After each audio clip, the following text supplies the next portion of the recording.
అతనికంటే గనుంటే ఎవరన్నా తెచ్చి ఇచ్చారా అంటే లేదు.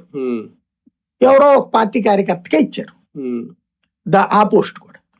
అంటే పవన్ కళ్యాణ్ తన నోటితో చెప్పినా కూడా అవట్ల పనులు. ఇది కేడర్లో అసంతృప్తి ఉంది.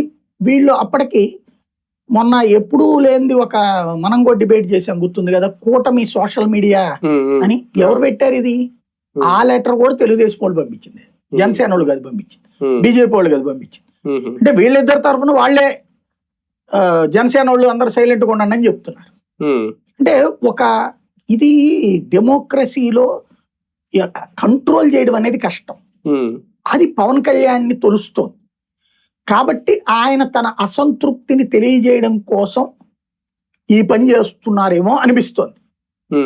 మేబీ మన అభిప్రాయం రాంగ్ అవ్వచ్చు. అసంతృప్తి వల్ల ఈ పదవి వచ్చిందా మరి ఇప్పుడు? అంటే కేబినెట్ హోదా అని రాశారు కదా. మామూలుగా అయితే గనక ఆయన మంత్రివర్గంలో ఉండేటువంటి ఒక చిన్న పోస్ట్ ఇది. అది కూడా పవన్ కళ్యాణ్ మంత్రివర్గంలోది. అది అవును, పర్యావరణానికి సంబంధించింది. దాంట్లో దానికి కేబినెట్ హోదా అంటే ఏం లేదు, పోలీస్ జీప్ ఒకటి వెనకాల ఎడతారు, అంత మించి ఏం లేదు. వెనకాల సెక్యూరిటీ ఇప్పుడు ఒకళ్ళు ఇచ్చినట్టుంటారు ఎమ్మెల్సీగా, ఇప్పుడు ఒక 60 మందిని పెడతారు కేబినెట్ ర్యాంక్ అన్నప్పుడు. ఆ టైపు తప్పించి అది ఆ జంజాటకం అంటే అడిగితే వాటితో పెద్ద తలనొప్పి ఉంటుంది తెలుసా.